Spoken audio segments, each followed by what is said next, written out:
Or elected on keadilan logo.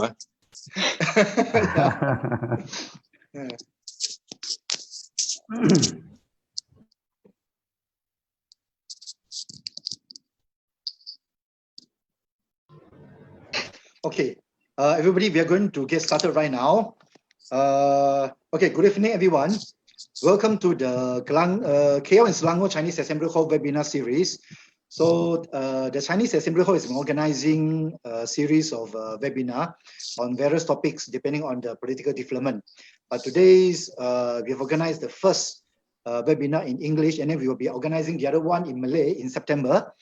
Okay, so for today's topic is the way forward. What's the next phase of political development in Malaysia? Okay, from my perspective as the moderator, this topic is very important. We have seen formation of a new party, Parti Pejuang Tanah Air. And initially we thought YB Syed Saddiq is with Tun M. And then only today, I read from news that YB Syed Saddiq will be setting up a new party. So it's not with Pejuang. And we also seen the interplay between the Perikatan Nasional and Muafakat Nasional. So now which one is which? Is the one Perikatan Nasional headed by the Prime Minister, the main coalition, or the Muafakat Nasional? So given all these changing political dynamics, especially since the Sheraton move in February, we hope to explore the possible scenarios going forward. Okay, so I'm Ui Heng, I'm the moderator. We have put together three wonderful panelists today. They are all formers.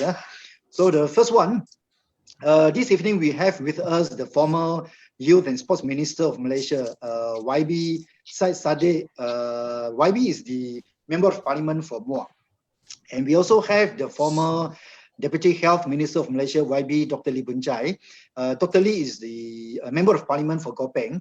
And we also have the former Member of Parliament for Sungai Siput, Dr. Michael Jayakumar Devaraj.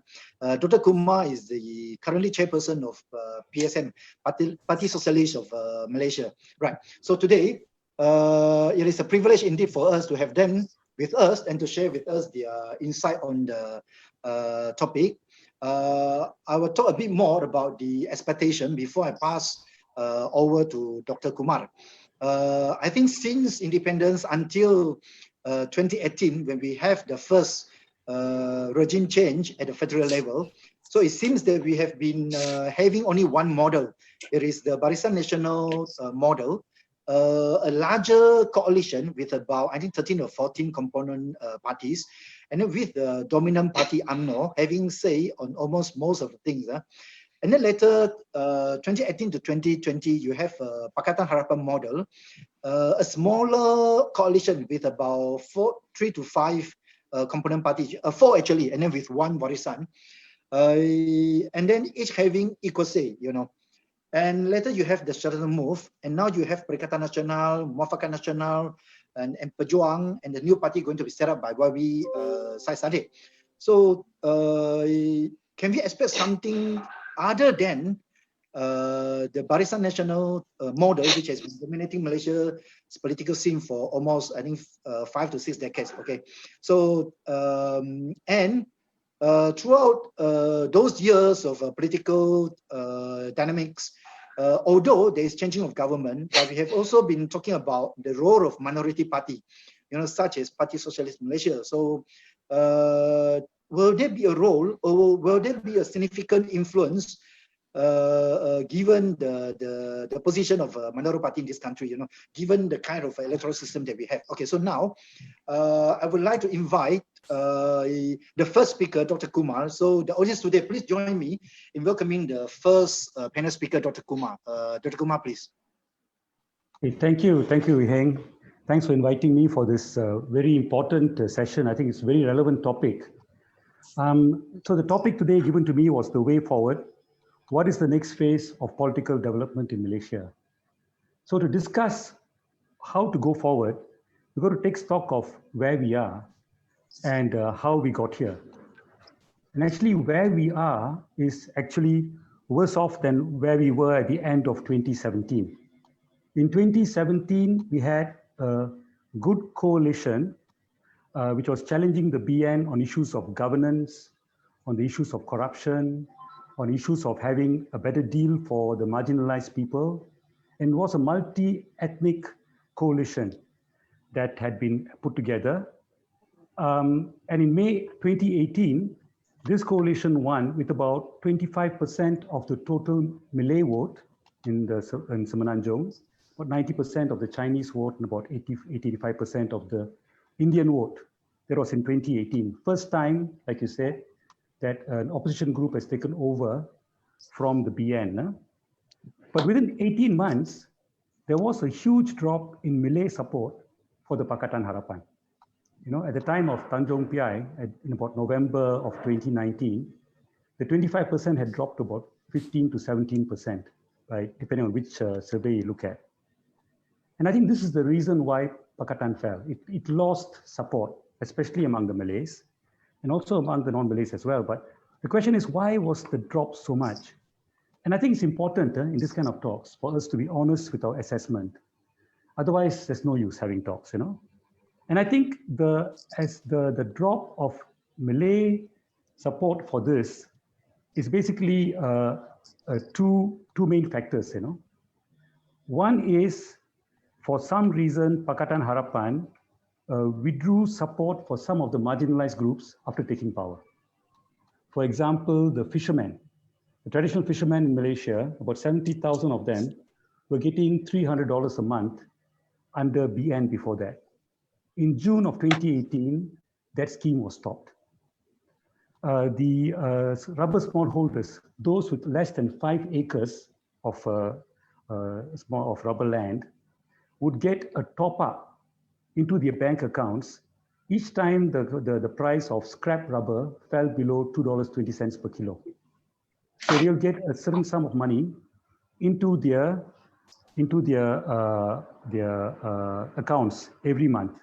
Now that scheme also was stopped in 2018, sorry, in June. Then we have the scheme, we have the BRIM scheme, right? We had BRIM, it's called BSH later. After Pakatan Harapan took over, the individuals, single people were dropped from the thing, even including single mothers, you know.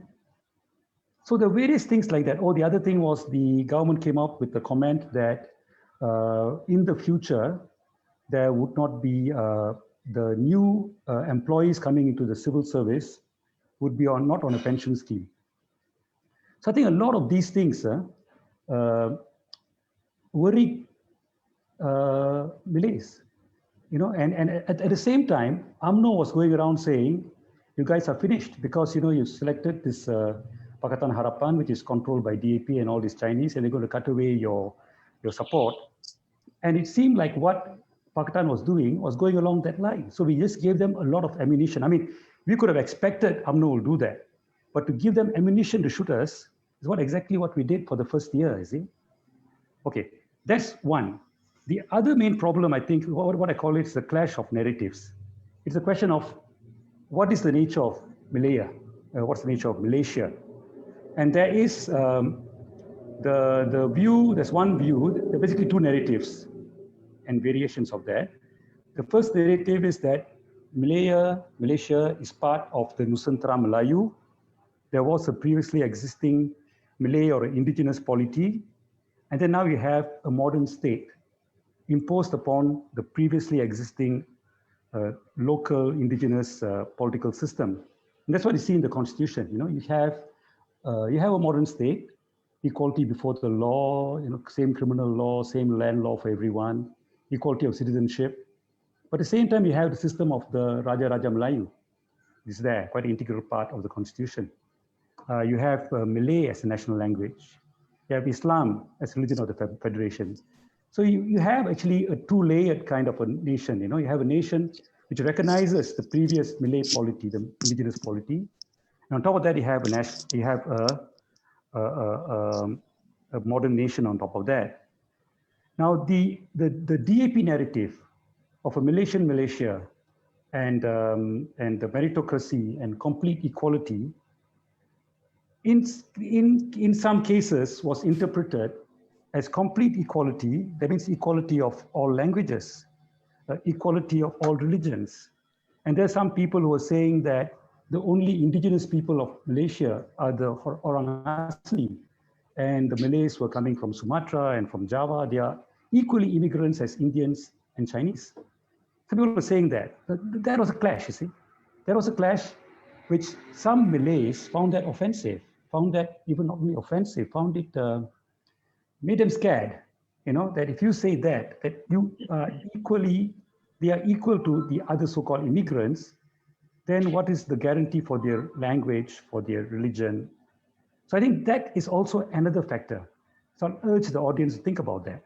Because basically now, people, depending on which side you stand, I mean, most of the non-Malays will blame Azmin, blame Muhyiddin, you know, call them people who crossed over, backdoor government and all that. But not enough people are taking into account the fact that we made some serious mistakes.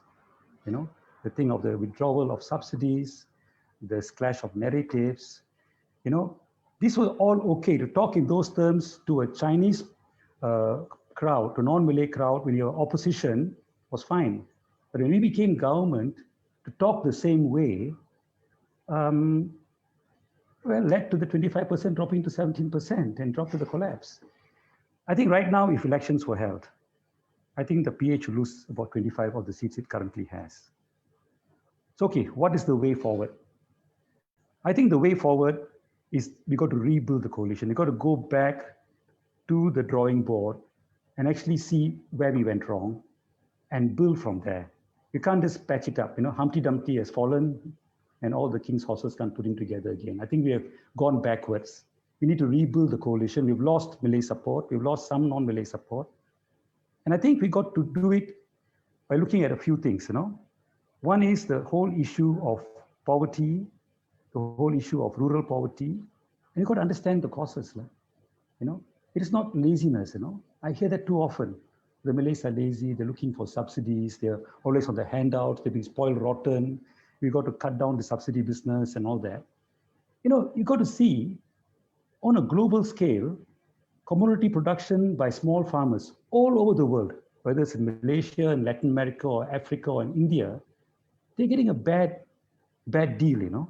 The terms of trade for agricultural products in exchange to manufactured products or to intellectual products, the terms of trade are getting worse and worse. You've got to sell more and more of agricultural commodities to get the same high quality product. And the problem actually is the world trading system. The MNCs, the huge companies, the billionaires, they're controlling the system and they're squeezing out the profits from our people to low wages. You've got to recognize that and say the poverty that smallholders, that agricultural producers face is partly at least linked to the global economic system that has been transferring wealth from the third world to the first world ever since we got independence. So just to say, oh, these Malays are, I hear this sometimes, you know, from non-Malays, you know, oh, we pay the taxes, we build up the economy, we are the productive ones, and these guys want more and more handouts. You talk like that, and you want them to vote for you, trust you, you look after the interest. So okay, okay. The other part of that, you look at, for example, factories. You know, there are factories in Bayan Lepas who just came maybe about 5 years ago from the US, from Silicon Valley. In the Silicon Valley, they're paying an equivalent of about 15,000, 17,000 Malaysian ringgit per month to the workers there. The moment they come here, it's 10 times less. It's 1,500, 1,700 for the same work, for the same amount of, you know, semiconductors being produced. Because those factories are basically translocated here, same technology. Don't tell me it's productivity. World Bank tells you it's productivity. IMF tells you productivity. World Bank and IMF are part of this whole global system that's been screwing us up. But we believe them. Somehow, productivity of the work comes down so much, comes down tenfold when it shifts from America to here. No, it's not productivity, it's bullying. Because the firms that translocate here, they give out their work to be done in Bayan Lepas. They also translocate to Vietnam. They also have a factory in Bangkok. And if our local factory says, hey, look, don't pay me so low, pay me a bit more for this product, pay me maybe about You're only now paying me 10% of what you paid your factory in America. Pay me 20%. You'll say, I'll go to Thailand. I'll go to Vietnam. That's what's been happening. That's why our factory workers get 1,002, 1,005 below the poverty line. And that's why there's poverty here. The question is, we've got to look at that. Not say it's laziness, not say it's because productivity is low. That is what the World Bank tells you. And the World Bank is lying through their teeth. So these are the kinds of things that the Pakatan Harapan, sad to say, we didn't look at. We look at World Bank and say those guys are from Harvard and from Yale and from Stanford. They have the truth. No, they are not. They have made a mess of things. The other issue, okay, is the issue of the SME sector. Up till now, Bumiputras, Malays, have difficulty getting into the SME sector. That's a fact. So the question is, a government, the PH government is going to be government for the people. They wants to settle these kinds of imbalances, must do something about it. Of course, UMNO has been doing it, but the problem is the way UMNO does it, some crony gets hold of the help, of the credit, or of whatever, and becomes just a rentier. Just makes money, he sells it, and he gives it over to a non-Malay to actually do the work, and doesn't build up capacity. But the issue has got to be handled. So these are the kinds of things I didn't see Pakatan looking at, and see Pakatan doing. These are the kind of things that we have to have a plan. How do we assess the problem of low wages in Malaysia? And it's not easy to access that. It's not a question of just raising a minimum wage, because we are tied into the ASEAN free trade zone. So if we raise our minimum wage here too high, our shoe factory in Malaysia will lose out to the shoe factory in Vietnam because their wages are lower there. Transport is only a bit of the cost. And our goods, our shoes and our shirts may be more expensive than those made in Vietnam. And we will deindustrialize. So how do we handle this problem of low wages when we are tied into ASEAN free trade, which makes 99% of our goods and services zero tariff? These are the kinds of issues that we have to look at, which sad to say, Pakatan didn't pose these questions in those ways, didn't look at it. It's always, oh, Malay Saris. And Mahathir said that, Malay Saris. I don't agree with that. It's not laziness, it's that the way we are articulated to the global economic system.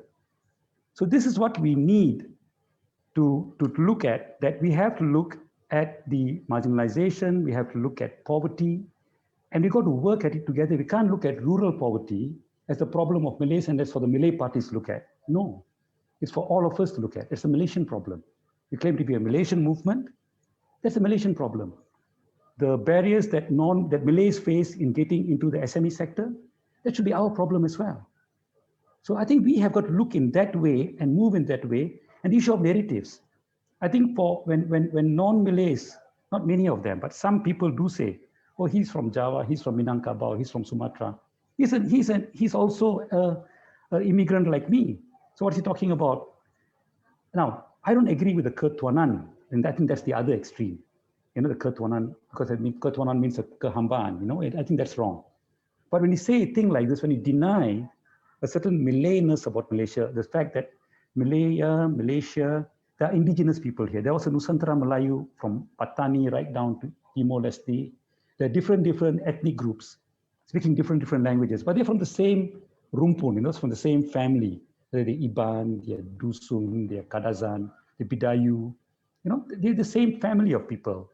And they were in this region, and there were feudal sultanates here before the British came, before even the Dutch came. There were. So this is a reality, and we don't lose anything by saying that. So I think we should also recognize that even progressive Malays, even Malays who supported the reformacy movement, will find that kind of statement, you are equally an immigrant like me, so don't talk so much. They'll find that offensive.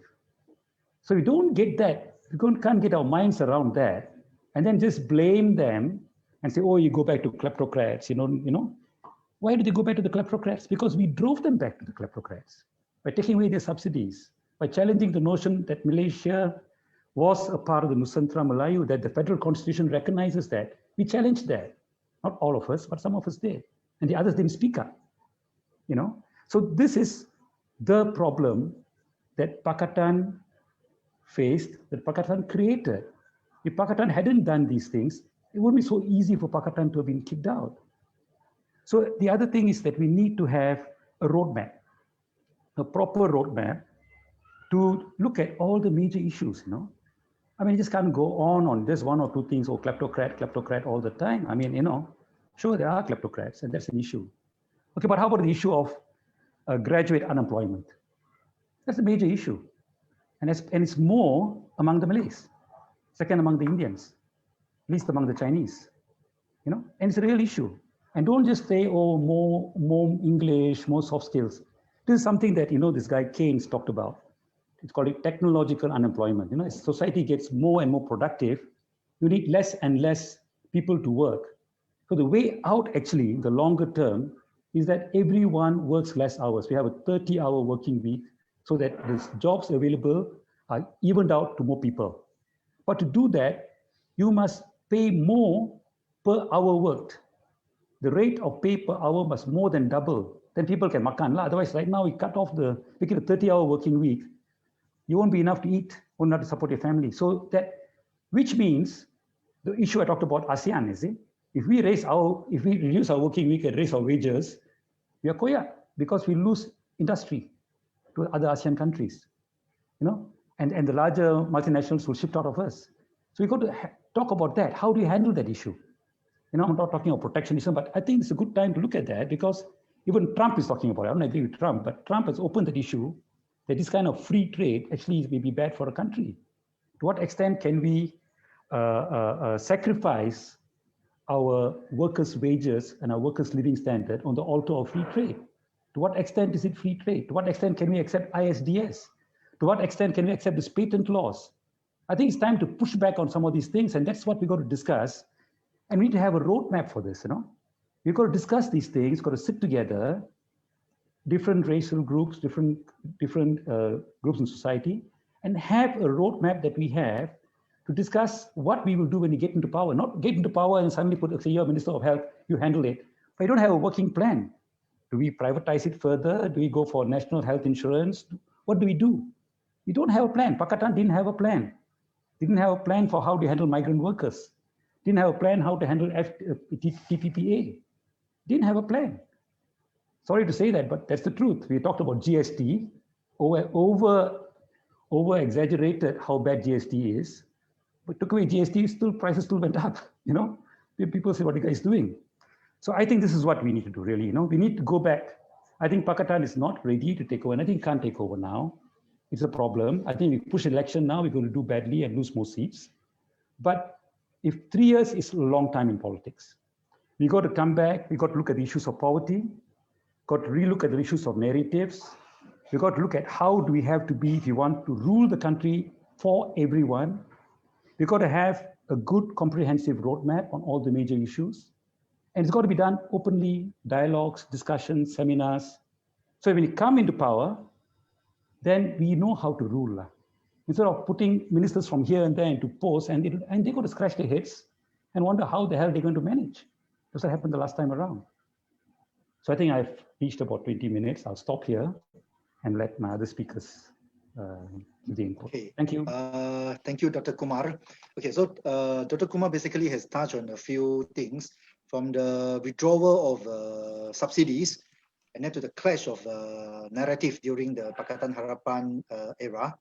And he also touched on the rural poverty, and then he questioned the imbalanced global economic system and how we in Malaysia should address the problem of low wages.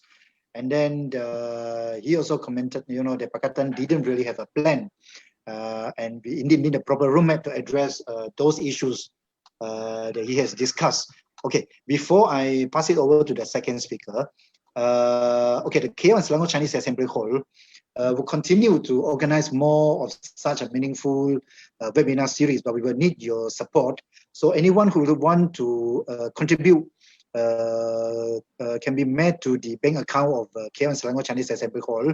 It's a public bank. The bank account number is 3077340127. I repeat, 3077340127. You can actually get the details on the Facebook of the KL and Selangor Chinese Assembly Hall. So once contribution is made, you can send a copy of the transaction receipt to the Secretariat through WhatsApp at 012-664-5702. Yeah. Okay. So the other speakers, they might want to respond to Dr. Kumar later, but now let us hear what the panel would like to say, their original idea about today's topic. So the second speaker will be YB Sade. So people will want to know, why you are going to set up a new party and not joining Pejuang. And your insight, I mean, you as representing the younger generation, what is your insight going forward for Malaysia? How we can address the existing issues, whether during the BN era or during the Pakatan Harapan era, with the new party that you are going to set up. So now let us welcome YB Sade. Hopefully he will give us some insight on the topic and as well on the question that I raised just now. YB, please. Thank you very much. Assalamualaikum. Tasha Hao, ya priority vanakkam. Thank you for providing me this platform to speak. I'd like to start off by saying that last election was truly historic. It was historic because it proved to all Malaysians that a change in government was possible. That despite the media monopoly, the billions of ringgit spent, the continuous oppressive tactics, but people's power won. And it proved that the impossible can be possible. However, I think what Dr. Kumar rightfully pointed out, I don't have to repeat his points, there were mistakes made and mistakes which we need to learn from and hopefully never ever repeat. But what is clear is that last election and what is to be next election will be vastly different from one another. Last election, we did the unholy coalition by aligning to Dr. Mahathir with Datuk Sri Anwar Ibrahim. It worked then. It managed to unite different political factions. And in the end, despite PAS leaving the opposition coalition then, we were able to maintain support within the strongest and most formidable opposition bloc, which was the Harapan coalition then. So it worked during that election. However, looking at what happened post-Sheraton, a lot of Malaysian voters, not just young people, including those who are much older, are quite disenchanted with today's political scene. Same politicians, same tactics, same policies, which we want to try to enter election and expecting to win, using the same tactic which we did before and expecting to get the same result, despite the fact that the fractious political tactics led us to where we are at today. And yes, obviously, mass defections were to be blamed, but at the same time, I concur with what Dr. Kumar rightfully pointed out. We made our fair share of mistakes. There were a lot of mistrust with one another, especially within coalition partners. At the same time, there were policy mishaps. We were not focusing on the right issues. We thought that we could tighten the tap during the first 2 years and open up the taps during the final 3 years. So it's about tightening the belt at the initial stage and then opening it up, during the final 3 years. But I think all of that didn't happen because we were not given a full mandate 5 years' time. And we focused on ICET, on Rome Statute, and many others, despite the fact that the focus should be on dealing with the cost of living, quality of education, providing jobs assistance, and dealing with massive wage inequality, which to me was one of the biggest issues. So when we focused on many other issues, in the end, the more pertinent issues get drowned out. So where are we at today? Today, we're looking at a government which I believe is even more unstable than the previous government. Why do I say this? Despite the fact that we had divisions in the previous government, the division was more on PM candidacy, on when the transition date will take place.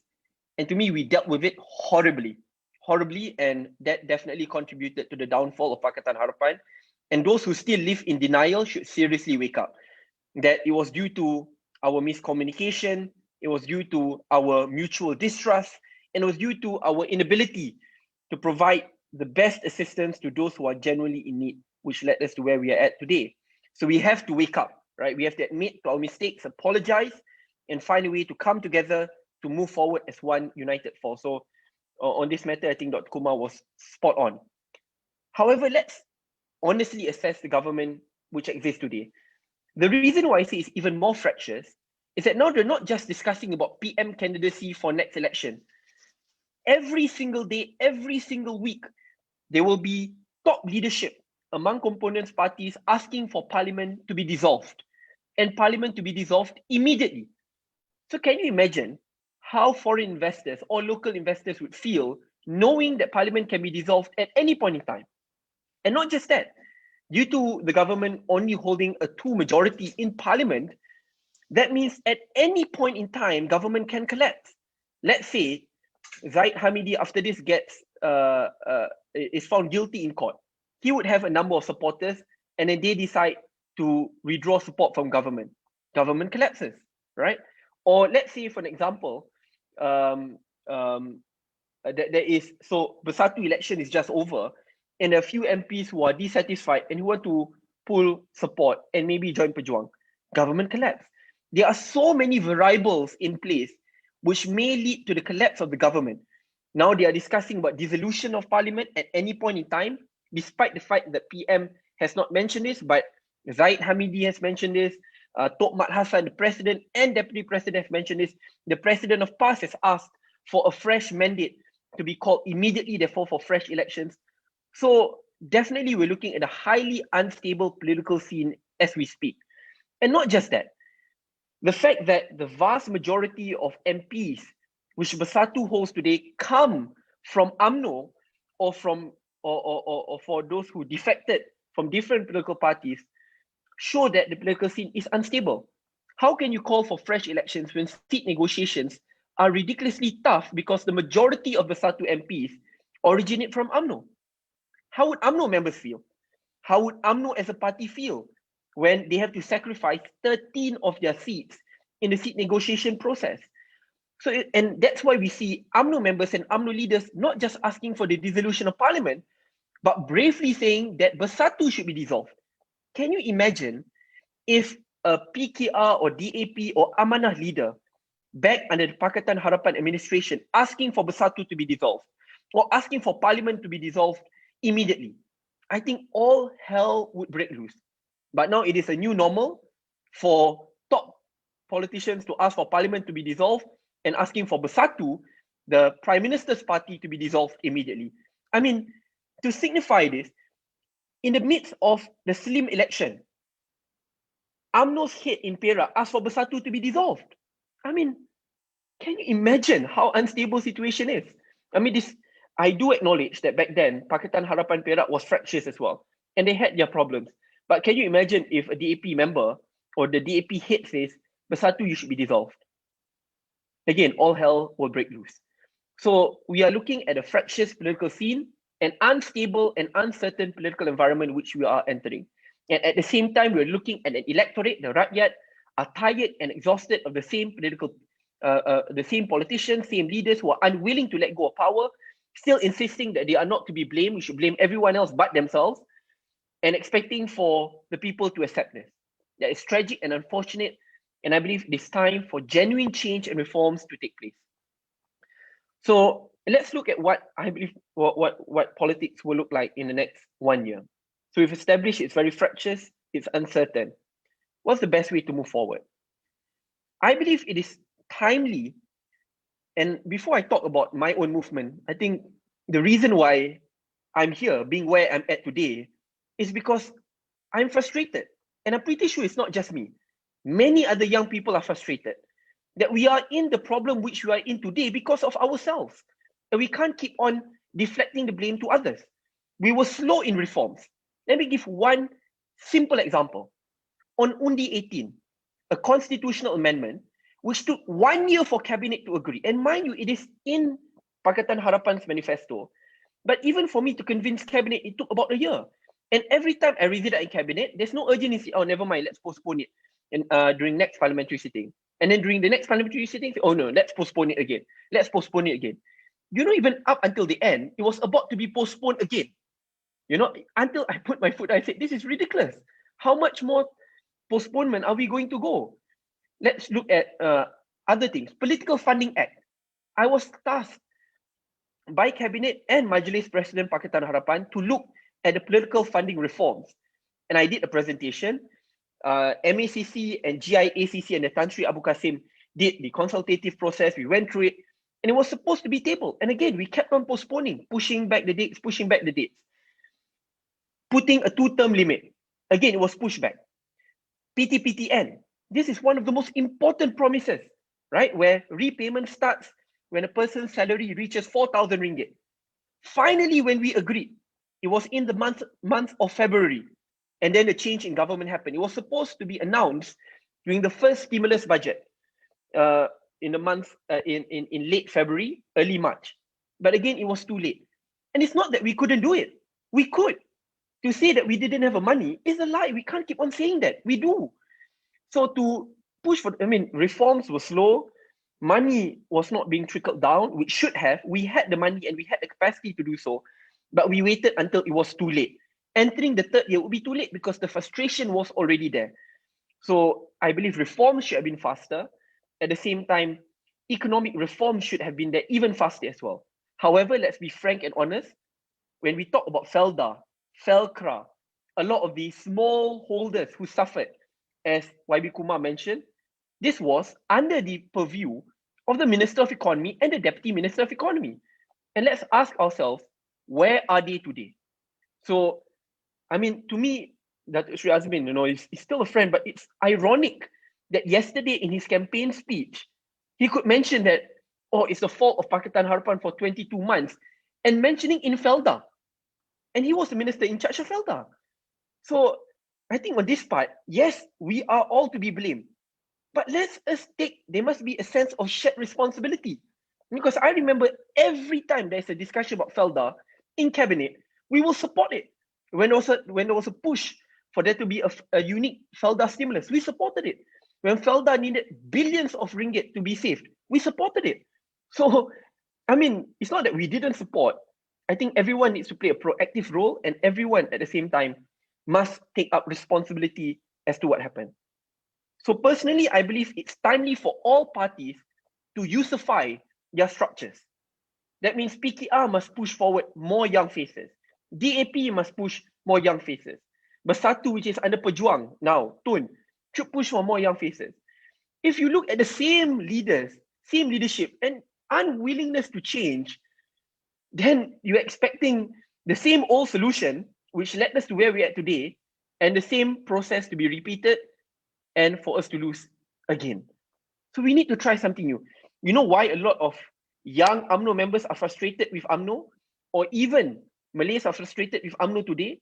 Is because despite the fact that there are UMNO top leaders who have clearly been linked with clear-cut corruption cases, one has even been found guilty in court, and yet no structural changes have taken in UMNO.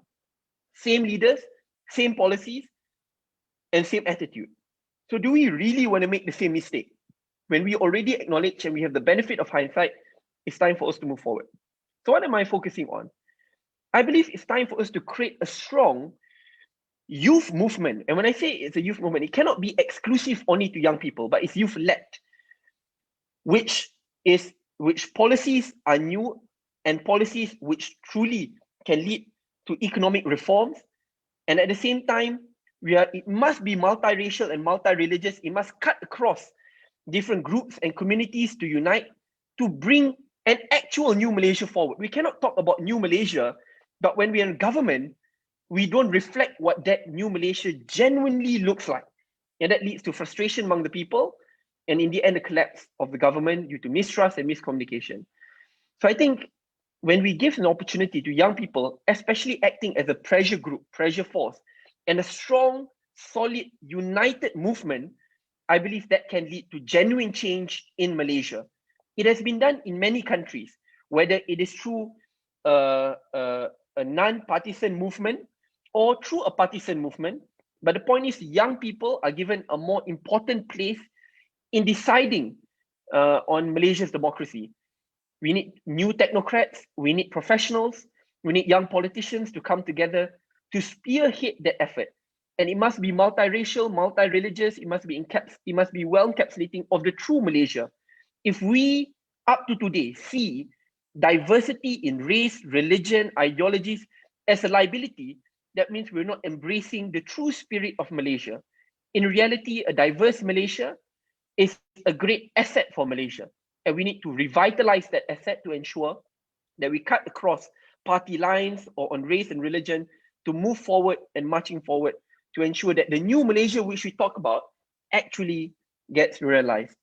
So I think I spent my 20 minutes. I'll entertain questions later, but that's it for me. I'm still hopeful for Malaysia.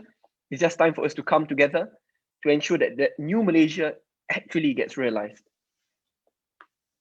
Okay, thank you, YB Saisade.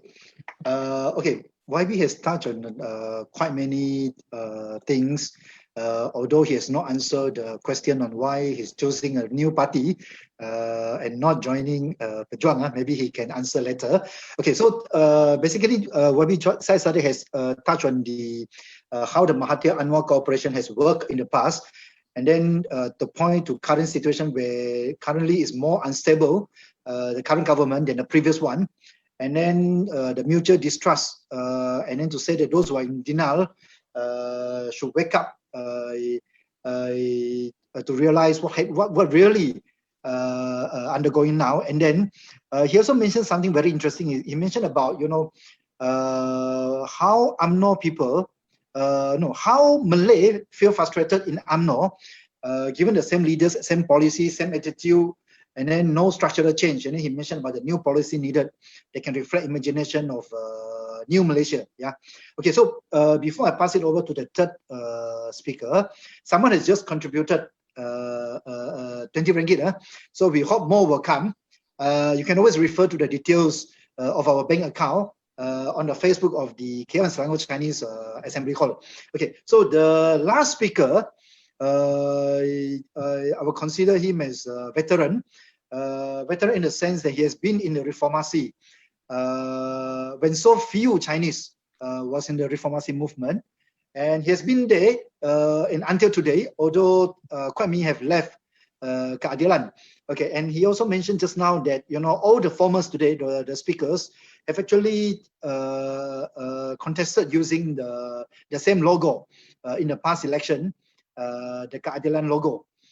So now, without much further ado, I would like to invite Dr. Lee Boon Chai to share with us his insight on the topic, as well on some of the questions we mentioned just now. Dr. Lee, please. Yeah.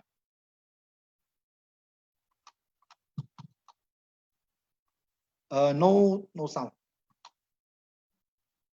You need to unmute, Dr. Lee. Yeah.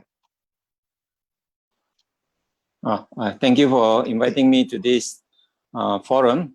Certainly, it's a great experience to be the same platform as YB Saisade and Dr. Kumar. And some of the things has been mentioned, but I will have to repeat some of the facts because we got to go back to history without looking at what has happened in the past, learning from our mistakes. It's difficult for us to chart the way forward. Certainly, if you just look at the past 2 years, it was certainly a momentous 2 years. UMNO was defeated, a party which was deemed to be invincible, and not just a defeat, but you can see that the whole Barisan Nasional almost collapsed, and UMNO subsequently almost decimated until the Sheraton move. So we could learn a lot. But I must say that my journey in this political movement started about 20 years ago at the height of Reformasi. And I would have to reiterate why this is important. Because at the height of Reformasi, it's not just about Anwar. I didn't know Anwar personally, I didn't know, neither do I know Mahathir personally, but I think that there was an opportunity, and that was the torch, torchbearer, which fight for democracy, for good governance, and more importantly, is a Malaysian platform, like what Syed Sadeh said just now, a multiracial, multicultural, multi-religious platform where every Malaysian has got a chance to contribute. And that's where I joined Keadilan. And with that, of course, we went through difficult times after 99 and almost decimated in 2004, but emerged again stronger in 2008 with credible coalition, with proper seat negotiation and electoral pact. And we managed together with Keadilan DAP and PAS at that time, get about 47% of popular vote in 2008. And after that, of course, Pakatan Rakyat in 2013. And in fact, in 2013, the popular vote for Pakatan Rakyat was 51% versus Barisan Nasional of 47%. And this is first time ever where opposition coalition managed to outdo Barisan Nasional in the general election. And of course, subsequently with the breakup of Pakatan Rakyat, with PAS pulling out, certainly with the formation of Pakatan Harapan and Mahathir with PBBM and Pakatan Harapan joined hand and we defeated Barisan Nasional in 2018. Certainly, it was a historical movement. Even though we only get about 46% of popular vote at that time, and the victory was partly contributed by three corner fights between PAS, UMNO, and Pakatan Harapan at that time. But at the end, were we given the chance to govern? I think answer was yes. Because if you look at the sentiment analysis from May 2018 until May 2019, the sentiment analysis with regards to support for the government actually went to as high as 75% right after the general election. And even though it dropped to about 57% at 1 year anniversary, but still, we still had majority support. I'm sure at 75% at the height of the support comes from all races, Chinese, Malays, Indian, East Malaysian as well. And certainly there was across the board. And it was a support for a coalition irrespective of race and religion. And of course, those were history. We were given the chance and we squandered the opportunity. And as what Dr. Kumar has said, certainly I think the way economy was handled, the government expenses were handled, were more like a bottom line management, expense and income management rather than actual economic management. We thought of saving pittance from the expense account by cutting off all the so-called unnecessary subsidies without realizing that these subsidies for those who are underprivileged, for those marginalized group, for those who are living just at the borderline, cutting off even 50 ringgit or 100 ringgit a month, to them is a matter of whether they have food on the table during dinner time. So I think with that aspect, I cannot be more agree than what Dr. Kumar has said. Cutting this subsidy at that particular point in time to the poor is certainly a suicidal move. No doubt, we were talking about tightening the belt. But we don't tighten the belt until we get strangulated. And I think in that sense, we actually strangulated our political survival. But having said that, I must say that the 22 months of governance did have some great success. I think the only 18 and automatic voter registration was one step forward with bipartisan support. And hopefully that will be implemented by next general election. And I must congratulate Syed Saddiq for pushing that through. And they were also successful electoral reform. I think the SPR under the current Dewan Rakyat Speaker at that time did introduce credible reform in the SPR. The way the by-election were conducted was certainly very professional, and that's what we want an SPR to do, not winning election for the ruling coalition, but conduct a free and fair election. We also have set up, I think, approved several anti-corruption measures, including GIACC, including declaration of assets, and certainly the media has enjoyed much more freedom over the past 22 months. So, but most importantly, what will be the way forward? As what Syed Saddiq has said, the PN is fragmented, but opposition is also fragmented. I think if we want to repeat the success of 2018 or before, certainly some electoral coalition has to be formed. And I do hope that subsequent political coalition, it should be cooperation based on policy, based on principle, and not based on expedience of winning election. We have gone through that. We have proved to the Rakyat that BN is not infallible. We have proved to the Rakyat that alternative government is possible. We have crossed that's our hurdle. I think the next stage, we should be presenting a credible coalition based on common policy platform. Even though we do see that there are challenges ahead, but I think most important thing is for us, the way forward is continue to empower the Rakyat. I think I've been in this diplomacy for 20 years.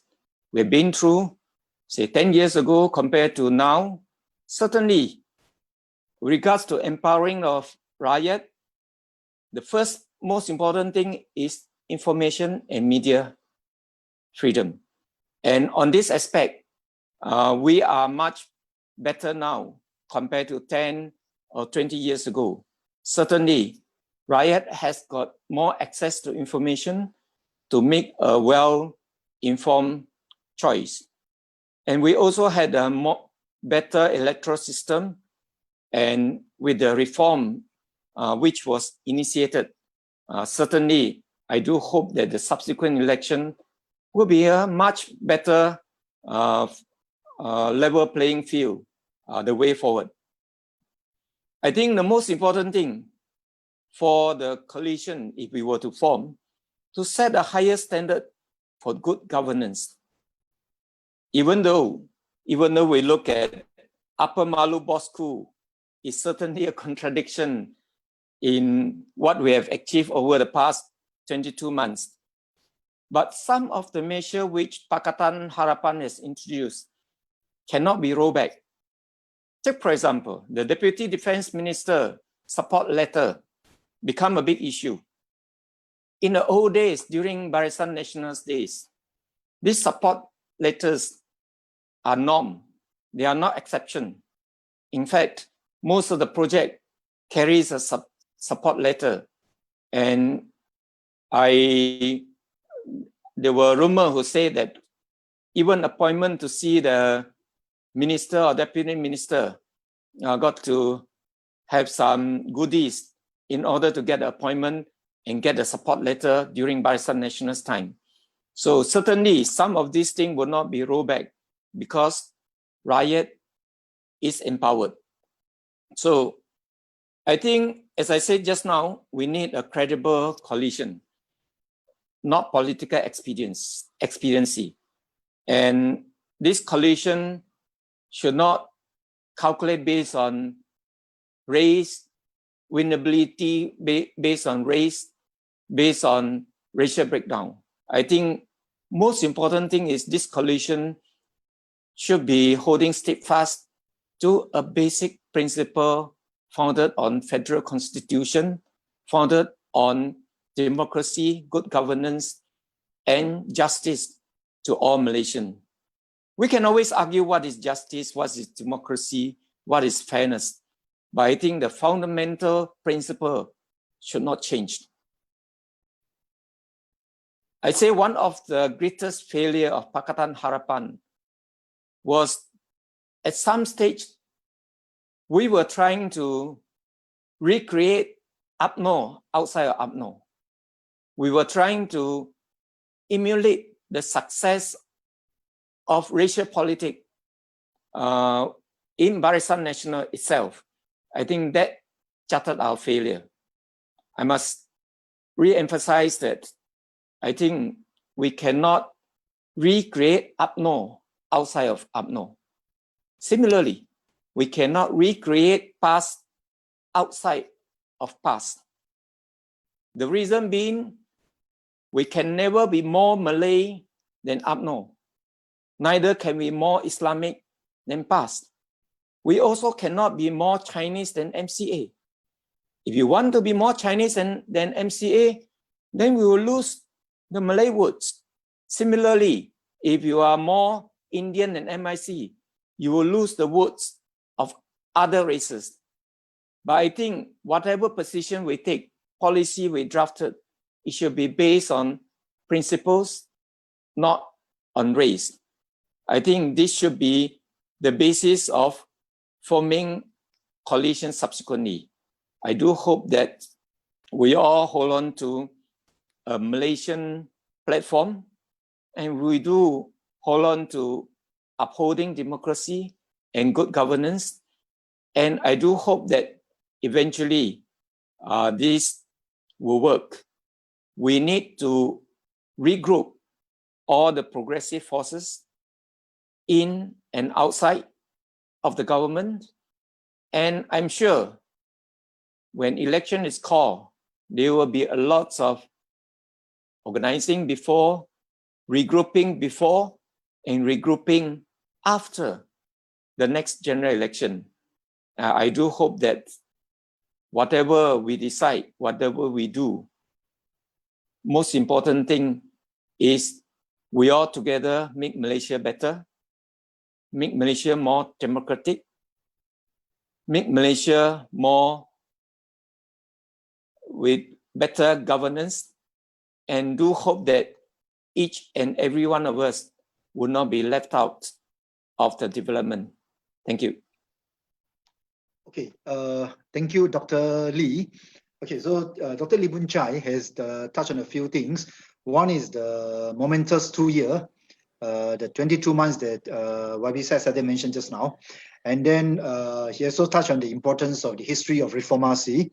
And then he agreed with the, there's one point raised by Dr. Kumar, cutting subsidies without realizing its implication for marginal groups. So Dr. Lee said this is basically a suicidal move. And then he also mentioned about a situation where both, it's not just the ruling parties, even the oppositions are fragmented. So, but the things is that we have proof to the people that BN is not infallible. Okay, so the suggestion, the way forward presented by Dr. Lee is that you need a credible coalition. But that coalition, what basis to form that new coalition?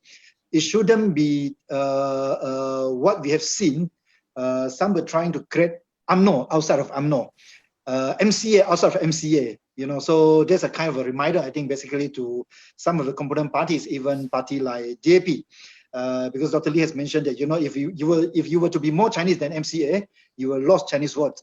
So the new grouping and regrouping, the new basis to form a new coalition to learn from all those lessons and see what the way forward for Malaysia. Okay, now the first round, we have listened to the three speakers, the three formers, and the second round, the speaker will respond to each other, and then the third round we will open to the question from the audience.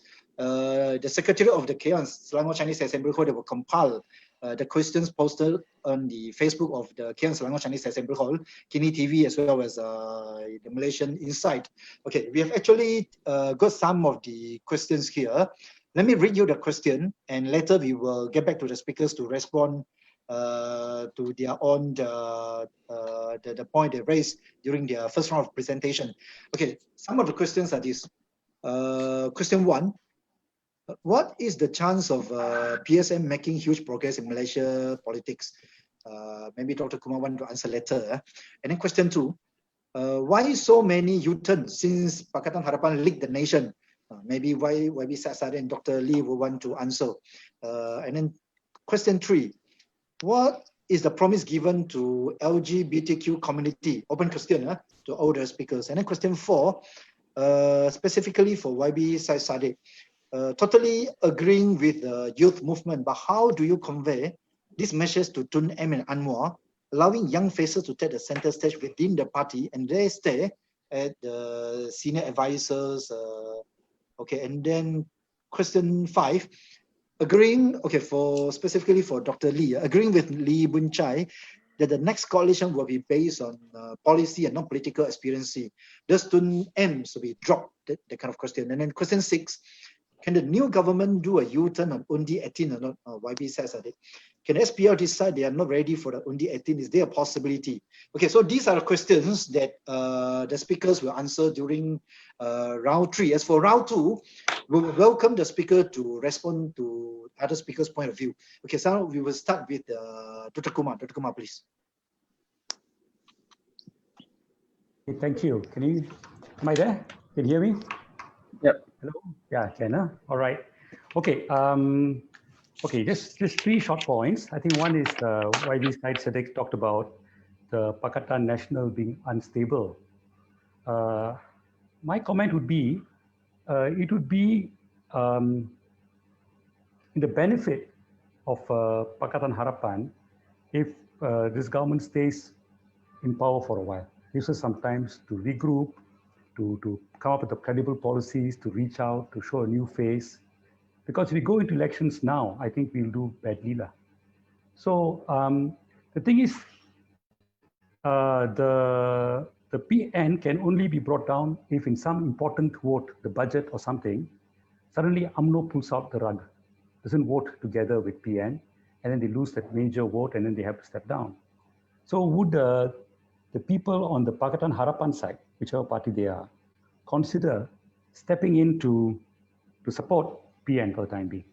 Reason being, we're not ready now to take on UMNO. I think at this point in time, there is a big chance that UMNO will do quite well if election is called. That's one. The second thing is what YB Dr. Lee talked about, talking about a credible coalition. And I think that's a very good idea that you have a good policy platform, justice for all. May I suggest maybe you should take it to the ground, because now I see that PKR has got like a shadow cabinet. All areas are covered. Maybe they should have discussions at central level and then also take it out to the countryside, to people. Have road shows, have town halls, and ask people, what do you think about these kind of policies? Get people to see that we are developing credible policies instead of just politicking about kleptocrats, but take it down to actual issues. And I think, as politicians, we should be honest with people. Okay? I tell my party, PSM, don't go around saying you can double minimum wage if you come into power, because we can't. Right now, we can't double minimum wage. Because if you do, you're going to damage our factories, you're going to damage our production. So don't make promises just because we are in opposition and got no chance of coming into the government the next time around. Because at some time when you come into power, then they're going to say, what are you going to do? You know, at that particular day, you said this, now what about it? So I think we got to be honest with people. Say, look, we want to increase wages, but we can't increase it as much as we'd like to. Maybe we'll give you social wages, the form of pension. After the age of 65, everyone gets a pension. You know, we improve the safety net. We give subsidized public transport, perhaps. Perhaps social housing for the bottom 20%. There are other ways also of sharing the wealth of the country, not just through wages. So these are all the things that I think we've got to discuss and put it on the table and not make promises we cannot keep. Because then we also bluffing people, you know, just bluff them with things after coming to power, say, oh, it's just a manifesto, it doesn't mean anything. I mean, doesn't go well with people. The other thing about the comment that Dr. Lee said about you can't be more Islamic than PAS, I think your friends in Amanah would disagree with that. The question of what is Islam? I think there's a big battle going on, not only in Malaysia, but throughout the Islamic world. Whether you go for the letter, you know, of something that was uttered, you know, 1,000 years ago, or you go for the spirit behind that letter. And I think PAS is talking about, you know, Makasya Sharia, something like that. Where they're talking about we should look at what was the principle, what was the value expressed, and how do you implement that value in this modern society.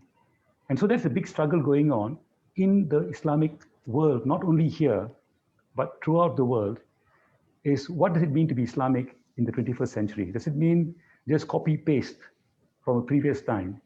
Or is it trying to do a bit more work and look at what are the values and then take those values and see how it, I mean, like, for example, you know, Islam is very much against usury, because usury, you know, giving out of interest and all that was a major source of exploitation. Islam is also against slavery.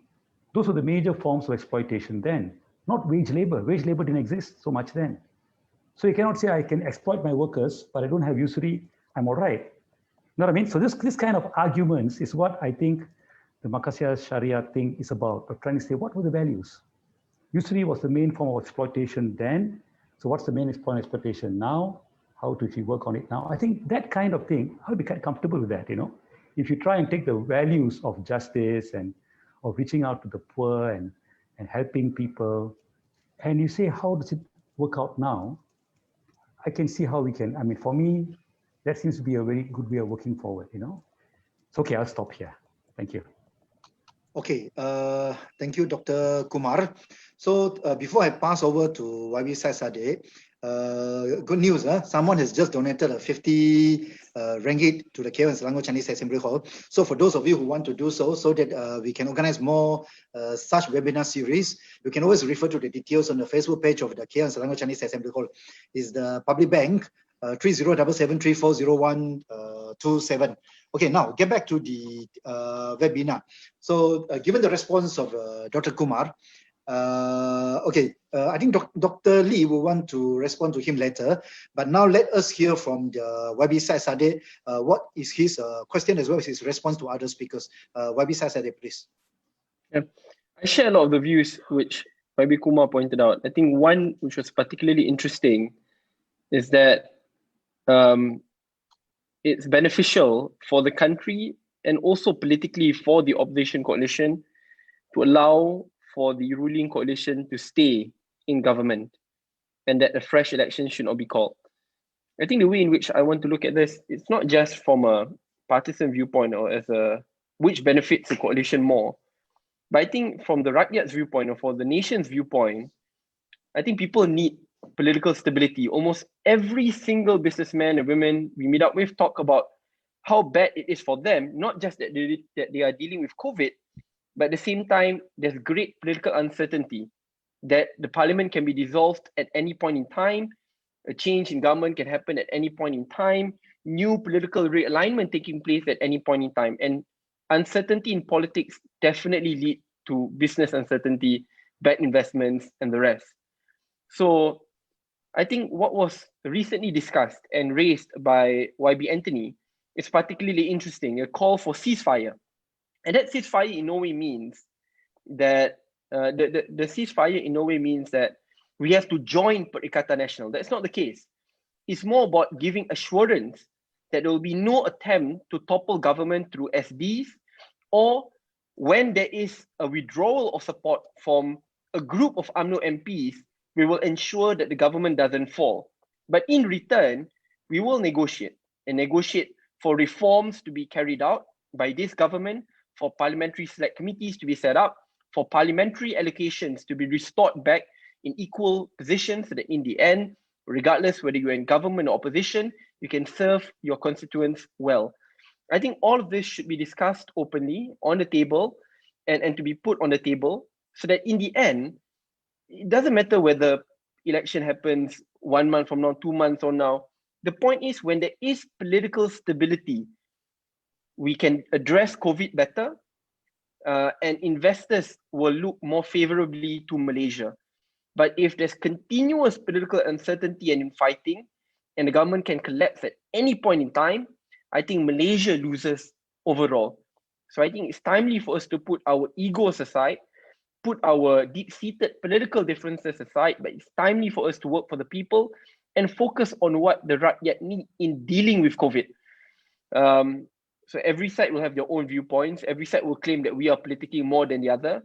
But the best way is to come to the negotiation table and to discuss this in a matured fashion so that in the end, people win and not political parties or politicians alone. So that's my comment for now. Thank you very much, YB. Okay, thank you, YB Sasade. So again, someone has just contributed. This time is a 5 ringgit. So again, we welcome more contribution. You can always refer to the details on the Facebook page of the KL and Selangor Chinese Assembly Hall. Okay, now I pass over to Dr. Lee to respond to the other 2 speakers. Dr. Lee, please. Yeah, I think certainly what YB Sade has mentioned about this ceasefire, I think there are still ways of working things out. It doesn't mean that new political alignment, but actually the PM or the PM government could actually negotiate with Pakatan Harapan or the opposition bloc regards to policy. We might agree on a certain budget. We might agree on, okay, how are we going to implement Undi 18, automatic voter registration? How are you going to go about political funding and similar policy? And we can work together and work towards a better policy for the good of Riot. I think that's some workable solution as far as this is concerned. I think just now Dr. Kumar did mention about Islam. I would like to say that, whether we like it or not, in Malaysia, a lot are more of identity politics. You are identified based on what you pronounce as what you would do, and not so much on the basic principle of what actually represents Islam. So I think until we can get out of that phase, you want to compete fast on similar platform, I think you will lose out. As I said, when you come to competition, you need to identify your core competitive advantage. If you are competing on opponent's advantage, you will always lose out. So I think that has to be clear. And just now, Dr. Kumar did not respond about PSM's role. I would like to give my opinion about PSM, what PSM can play a role. I think I did mention to Dr. Kumar before last general election. The most important thing before last general election, what I told him was, the most important thing is you must break the hegemony of UMNO and Barisan Nasional, which we did. And that's where we find that both sides, opposition and the government coalition, are all fragmented. Okay, so PSM can still play a role by joining a faction which they think go along their line, their position, their policy. So they can still play a role. I think that's how political party function. Political party function doesn't just to gain power. Most important thing is political party influence policy. If PSM is still part of the coalition, then PSM can play an important role in influencing policy. So things like minimum wage, these are policies which have never been taught before. I think before 1999, you go way back in earlier policy, nobody talk about minimum wage. But because of involvement of PRM, PSM, and this thing become a main issue in the Pakatan Harapan Manifesto. And at the end of the day, even Barisan Nasional have to concede and implement minimum wage. That's what I mean. You know, in political coalition, in political movement, it doesn't mean that you need to gain power, but most important thing is to influence policy. With that, I thank you. Okay, thank you, Dr. Lee. Okay, so now we will go into round 3, where the speakers will be responding to the audience question. So basically, we have compiled, let me see, 6 questions. The speakers can respond to any of the questions. Let me repeat a quick one. So the first question is on the chance of PSM making huge progress. Is it okay? And then the second one is the why so many U-turn. And then the third one is what's the promise given to LGBTQ community. And then the fourth one is okay,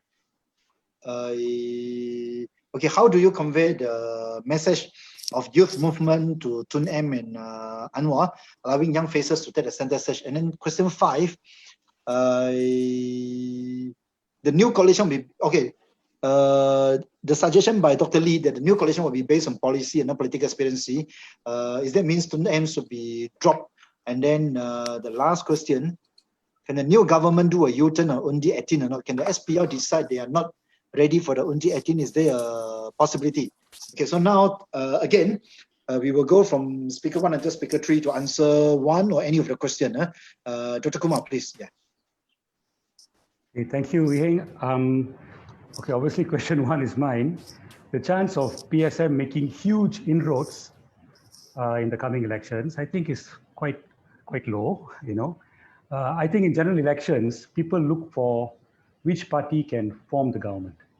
So until PSM grows to a point where we can put forward 60 parliamentary candidates and say we can form a part of the government, then we'll get votes. When you have put forward 2 or 3 candidates, our experience is they don't look at your track record or what you've done in the constituency. You know, I mean, say, yeah, you're a good guy, but you know, we want to decide who's going to form the government. We want to remove UMNO, we want to remove Najib. And the only party that can do that now is PH or PKR, you know. So that is the problem that we faced in 2018. And there'll be a problem that we face in the coming elections, whether it's going to be in a month's time or in 2 years' time. But of course, PSM also is trying to grow and trying to become a national party. You know, we have, in terms of policy and ideas, we are national, but in terms of members and branches and network, we're not yet.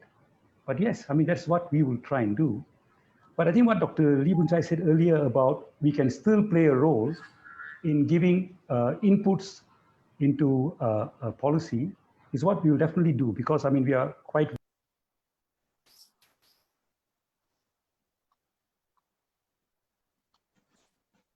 Sorry, cannot hear.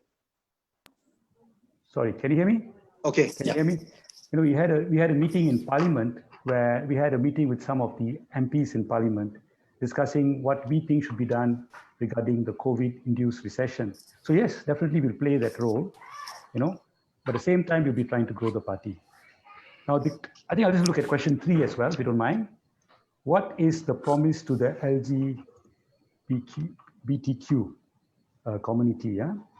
I think the LGBTQ community has got to understand the political process going on in Malaysia.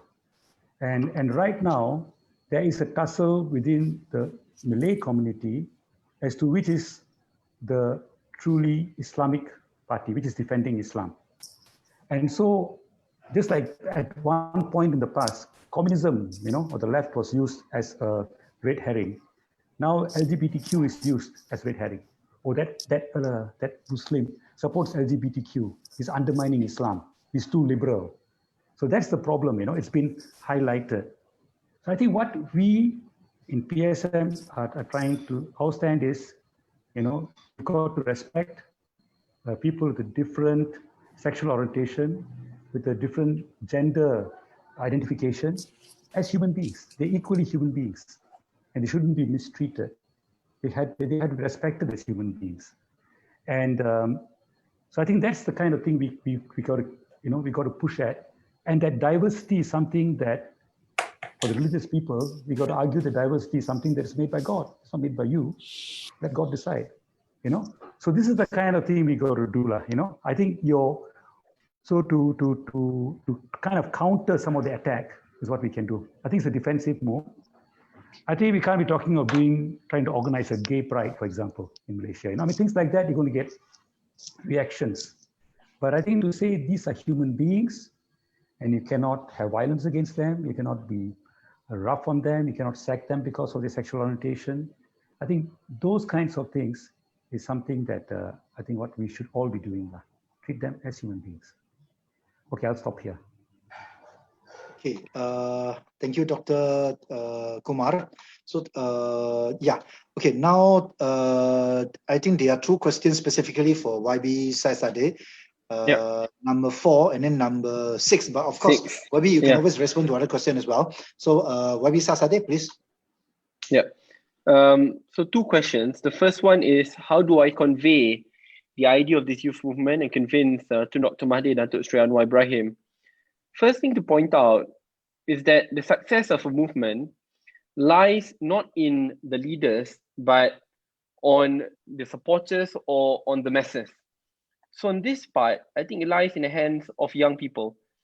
If the youth of Malaysia believe in the cause and the policies and in the people who spearhead this movement, then in the end, it is bound to succeed. And if the movement is strong enough, then whichever leader in whichever party will have to listen to the voices and the grouses of the movement, whether it is Datuk Sri Anwar Ibrahim, whether it is Tun Dr. Mahdi, or even Tan Sri Muhyiddin Yassin, because they are bipartisan resolutions which we can look at together. Undi 18 was a key example in which bipartisanship won. And I'm pretty sure there'll be many more reform agendas in which we could forward together. So in this part, I think it's timely for Malaysia to break free of the dominance of same leaders. Respect should still be accorded and should be given. But I think the question which was asked is, how do I convince Tun M and Datuk Sri Anwar? I think in the end, both the national leaders must also respect the voices of young people. And they must also be brave enough to promote young leaders into the front line. And they did in many ways, right? Whether it's Tun M or Datuk Sri Anwar. But now I think it's time to even open up the gates even wider. What the fall of Pakatan Harapan has proven is, get more young leaders in, especially those with integrity, give them a chance, revitalize political parties, so that in the end, the opposition coalition will become stronger, more united, with fresh faces, more energy, to ensure that when we enter election, it will be a more united force to deal with. Personally, obviously, I've spoken to many party leaders about this agenda. So for more details, I think I do a great injustice if I disclose it now. Second question is on Undi 18. So I remember when we passed Undi 18, it was done unanimously in Dewan Rakyat and also Dewan Negara, which means that we had the support of all sides. And what was agreed upon in the negotiation process is that Undi 18 must come together with Undi Automatic and Calon 18, which is the person who reaches the age of 18 can also become a candidate. And that was the compromise which we got when we negotiated with the opposition bloc. Again, I can't be snobbish and arrogant to thinking because I'm a minister and I'm in government, therefore I get what I want, and opposition bloc's negotiations will not matter. So in the end, we reached a middle ground. Opposition asked for 2 more concessions, we did it. So the concessions means that everything must come hand in hand. Undi 18 must come together with Undi Automatic. Technically, Undi 18 can be done immediately. It's not tough. because it's just about reducing 21 to 18 years old. What takes time? Undi automatic takes time because you need to create a new negative list, because according to our constitution, those with mental illness cannot vote, and many categories. So there must be a negative list. You must also update addresses of voters which have not been put in. So that will take a little bit more time, and that's why SPR said that there's a 2-year gap needed before date of implementation. And that's why even when there was a change in government, the official response given by the government, by SPR, Minister Taqiyuddin, and also by SPR, is that latest, that means the latest date of execution of Undi 18 will be June 2021, because we passed Undi 18 amendment in June 2019. So in 2 years' time, it should be implemented, which is 2021. So obviously, we're hoping the election will be after, so then it will be implemented. However, if there are attempts of government to sabotage, to suddenly make a U-turn, or to, they'll give bureaucratic reasons in doing so, they can try, but I'm very sure that the public will punish them. Similarly to what happened in last election, when the very last minute, Najib tried to do undi rabu, which rarely happens, so that he can suppress voter turnout. It backfired, by banning Bersatu at the very last minute. It backfired. These attempts, people will realize, and especially today, where young people are more conscious, and if really government, which is UMNO majority in particular, says kita perlu hormati perlembagaan, then they should respect the constitution, and the constitution has been amended, not just by Dewan Rakyat, but also by Dewan Negara. Unless they want to face the wrath of young people, I think they will abide by it. And again, it is an official answer in Parliament. We can bring it up to the Privileges Committee if they try to make a U-turn on this. So as of now, I'm fairly confident that Undi 18 will come in, because there's bipartisan support, resolution passed in Dewan Rakyat and Negara. So let's hope for the best. So these are my answers to the 2 questions. Before that, I have to apologize to the organizer because I have another live session at 9:30. I apologize. I have to make way. To both YBs, thank you very much. It's a pleasure listening to both of you. I mean, seriously, I think 2 of you are truly a breath of fresh air. Again, policies and reforms are not just based on age, it's also based on actual principles, and it's a pleasure also being in the same session with the 2 of you. Thank you very much, everyone. Assalamualaikum. Okay, thank you, YB Sasade. Yeah, no worries. Okay, so more news coming in. Someone has just donated a 100 ringgit.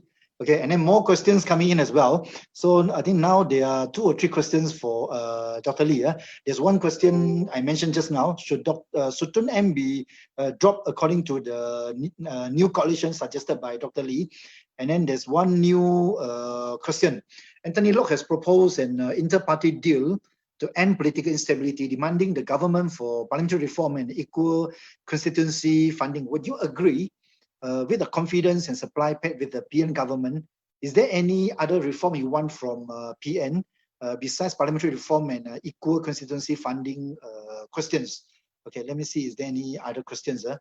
And then, okay, there's one more question, but it's for YB Sasadela. I'll just read out the question. Italy has had 61 post-World War II governments, and yet is ranked 22nd highest in terms of inward FDI, foreign direct investment. So Malaysia is ranked 44 on the same study. So why should there be a moratorium on the change of government in Malaysia? And then what about online voting? Waiting in the sun is not what I'm looking forward to, especially when there is no anti-hopping law. And then there are 2 more questions for Dr. Kumar. One is, what is the prospect of PSM and the new youth party if we keep the first pack, the post-electoral system? What changes do we need for your parties to stand a chance to be an effective opposition or even part of the government? Okay, the other one is, capitalism has made many Malaysians rich. Why should Malaysians embrace a socialist agenda? Okay, so we will come back to the questions for Dr. Lee first. So now I pass it over to Dr. Lee to answer that 2 questions and of course other questions as well. Dr. Lee, please. Yeah.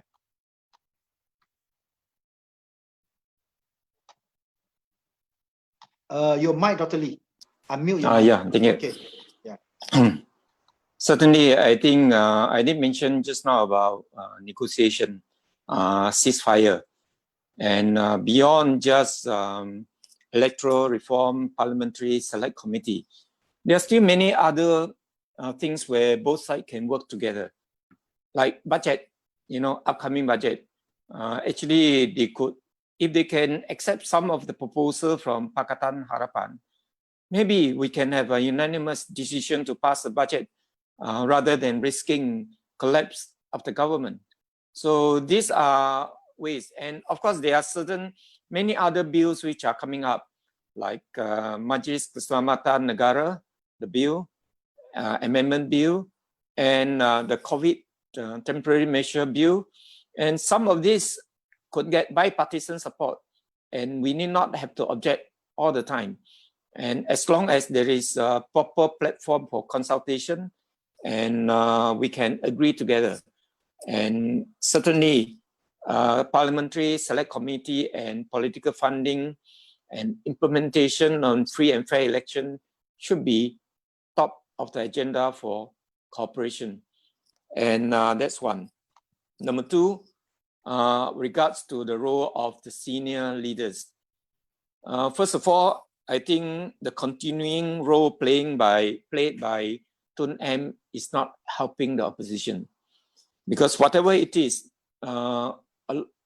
most people will look at Tun M's role as transitional. That transitional role will not create stability.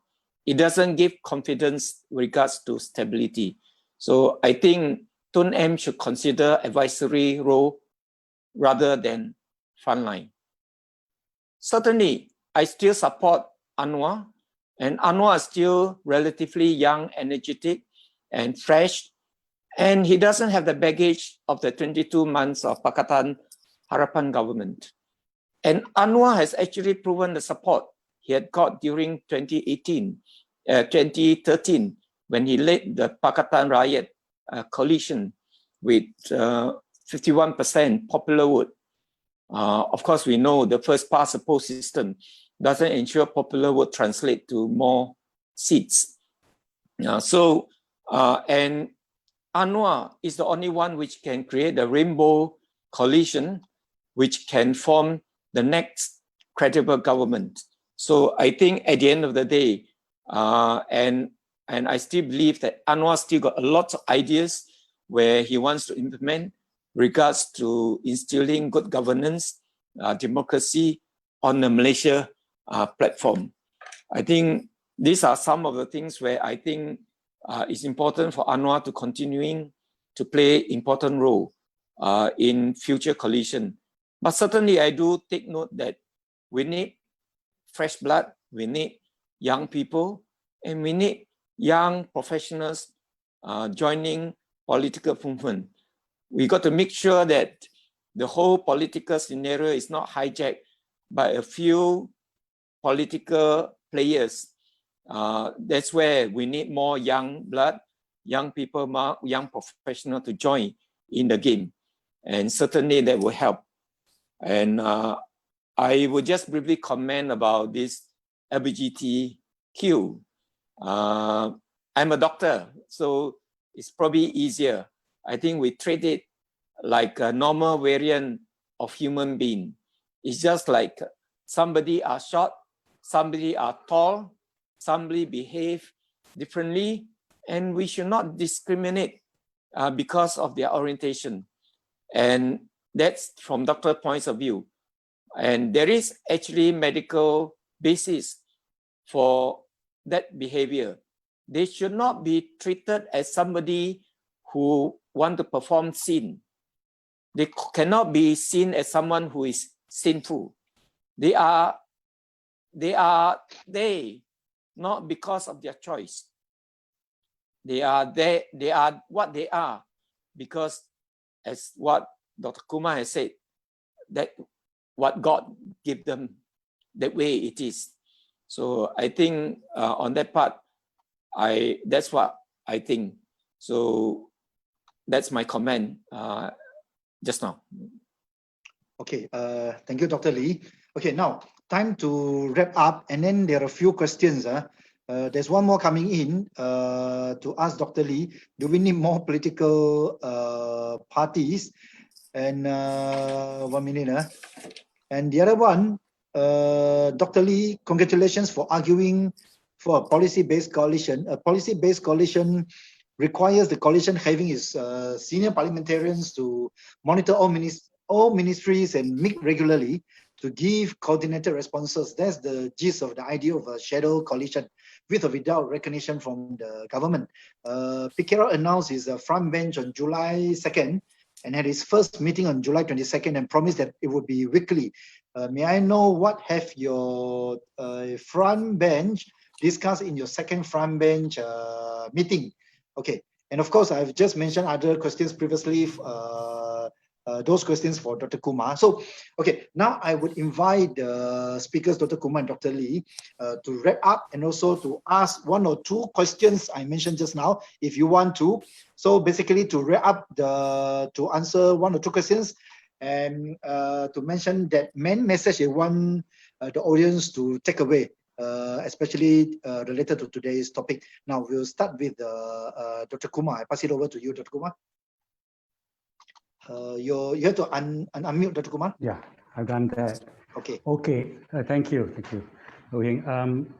I think the message I want to give that is that we are at a very strange part of our country's development and history, because this COVID epidemic and the recession that it has caused is something that is going to linger on for a few months, maybe a year even, because the economy cannot go back 100% because of certain sectors like travel, for example, airlines, the hotel sector, our export to other countries, their markets are affected. So our GDP cannot go back to 100%. So our employment will have difficulty going back to 100%. And this will affect, especially the workers who lose their jobs or who lose overtime, have trouble paying their house rent, have trouble paying their bank loans, and also small businesses which will not have enough credit to roll over their bills and their other payments and can go bankrupt. So I think it's very important now for us to get together and make sure government funds are used to support people so they are not left without basic needs. And this is something if the PH can do in a very coordinated and vocal way, we can again bridge the gap with the marginalized. Because what happened in the last 2 years is that some of the people in the marginalized felt the PH doesn't care about us, doesn't know about us, cuts our subsidies. Now you go back and you talk about their needs.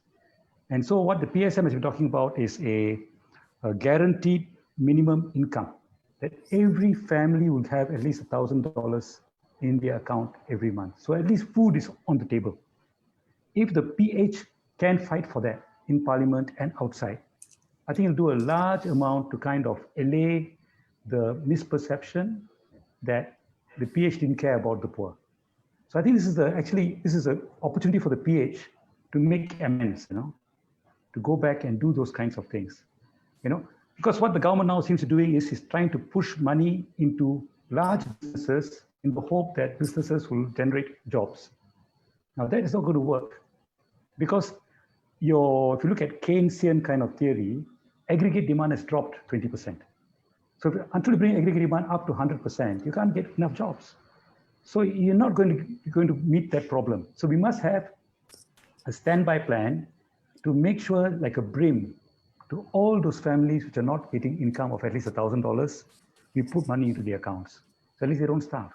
I think something that, so what I'm trying to say is, this is a good time for the PH to come forward and correct some of the misperceptions that PH doesn't care about poorer sectors and all that, by lobbying these things. And I think you should make use of it. So that's what I like to say. And I think this thing about policy space, we have found in the PSM that we are talking about all these things. We're talking about climate change, we're talking about the trade system, we're talking about TPPA and all that. We don't have enough participation from the PH. The PH should engage on these things. If you don't attend our sessions, you should organize your sessions. You invite us, we'll attend. because I think these are the issues that are important. We can't just talk about Rosma's handbag and the chin chin and all that. Once in a while can, but cannot run the whole campaign based on that. We must have, there are serious problems facing the nation.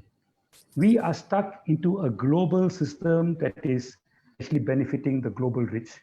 I just read the other day, the top 12 billionaires in America increased their wealth by 40% between January this year and now. Can you imagine that? In a recession, they increased their wealth by 40%. Now that is the economy we're facing. It's not only Malaysia, but it is all over the world. So I think these are the issues that we have to handle. It's not easy to handle because we are part of the process. If we do something unilaterally, the process will hurt us. So how do you work together with ASEAN? How do you work together with G77? How do you work together with China? See, China now will be forced to increase wages so that it has got enough aggregate demand to provide enough jobs for Chinese workers. Because now with the US and the EU in recession, if China doesn't increase its domestic demand, it's going to have unemployment. They can't afford that. If they're going to increase wages, can't we also increase wages? Because these are the kind of things that they've got to talk. We've got to talk at some depth. So this is what I think we have to do. There was a question just now that just came in. What was the question? That was the question. Does Dr. Kumar support universal basic income? Just the question just coming in. Okay. So universal basic income is you pay a certain amount of money for all the people in the country. So let's say we have 7,500, 7.5 million families. So let's say pay $1,000. It means 7.5 billion per month. We have asked for guaranteed minimum income. That you pay this $1,000 to those families which are not getting an income. Either they are small businessmen whose business hasn't picked up, or they are workers who have lost their jobs. So it's only about, we think it'll be about 2 billion a month. The reason why we're choosing a minimum, guaranteed minimum income and not a universal basal income is the amount of money. How much money are you going to spend? How much money do you have to spend? How much can you borrow? How much can you borrow from your central bank? It's not limitless, So if you can't do a UBI is a good idea, but no country has done it. So do you want to be the first to do it? And if you do it wrong, if you print too much money, you can ruin your currency. So I think we have got to be realistic. Like I said earlier, no point me, just because I'm not in government and I probably won't be government next time around, to come out with promises which are not realistic. I don't think it's fair. I don't think it's fair to our voters. I think we've got to be logical. We've got to be realistic. But I think a minimum guaranteed income of making sure the 2 million people, families in Malaysia are getting less than $1,000 a month, get some help every month until they can stand on their own feet. I think that's doable. So that's my answer. Thank you. Okay, thank you, Dr. Kumar. Okay, so now I pass it over to Dr. Lee to wrap up and also to respond maybe to one or two questions. Dr. Lee, please. Thank you. I think there are a few issues which I would like to respond. First, what is the role of multiple small political parties?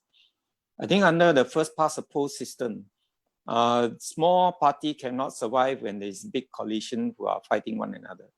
So I think, but small party can still play important role by forming coalition. So I think this under the current fragmented government and fragmented opposition, it's important for small party to form coalition and work out some electoral pact or even a full-fledged coalition. And as I said, the most important thing is to influence policy, not so much about getting into power for small parties. That's one. Number two, the second question about shadow cabinet. I think there were lots of misconception about what Keadilan has announced about French bench spokesperson. It's not meant to be shadow cabinet because you just imagine how a cabinet function.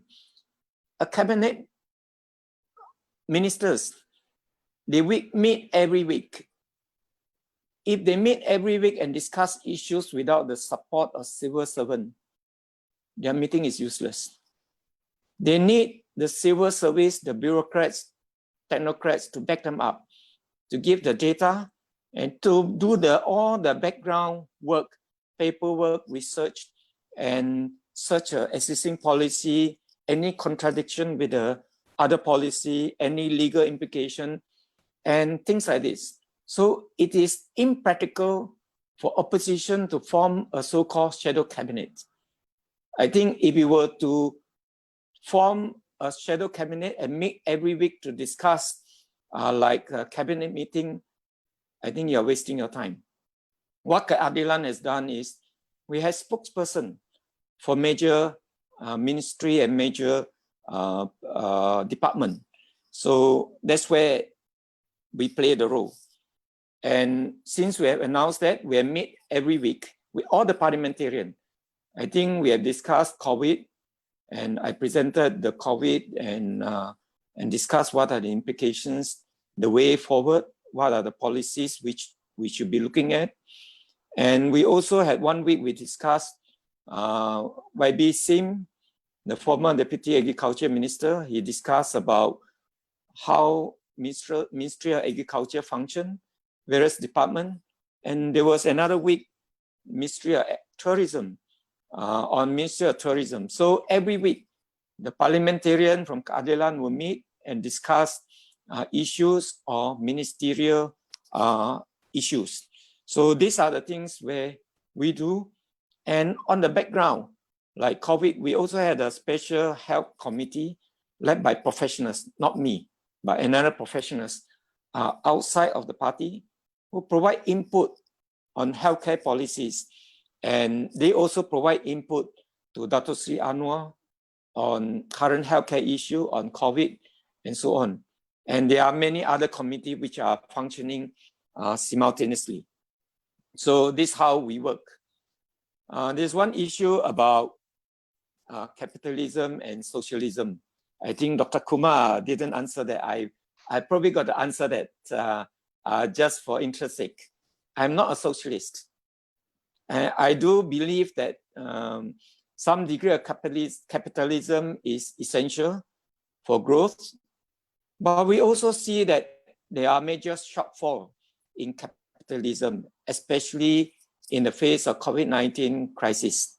Certainly, we can see that over the past 6 or 8 months, the reach, what we say, well, the simple thing to say is earn money is easier than whatever labor input earning money, meaning that capital earn more money than your actual labor input. So there's a major distortion, especially under current economic crisis. So I think these are the things where we've got to look at it. And of course, I'm always respectful of what Dr. Kumar has mentioned about various policy, but I have some reservation on some of the policy proposition because some of the policy may not make sense with regards to the economics. Some like I'm not sure about the wage guarantee. And I also looked through some of the COVID initiative, and I do think that some policy, even though is affirmative, but it may not, at the end of the day, sustainable. So I'm not economist, but neither am I a socialist. So that's my comment. With that, I thank you. Okay, thank you, Dr. Lee. So I'm Ui Heng, Chief Executive at the KL and Selangor Chinese Assembly Hall. So let me thank Kini TV and Malaysian Insight for cross-posting the live stream at the KL and Selangor Chinese Assembly Hall. And I hope the audience have gained something and you enjoyed today's webinar series. And also, let me thank the panelists, YB Sai Sadiq, YB Dr. Lee, and also Dr. Kumar. Okay, thank you everyone. With that, I end today's session. Bye-bye.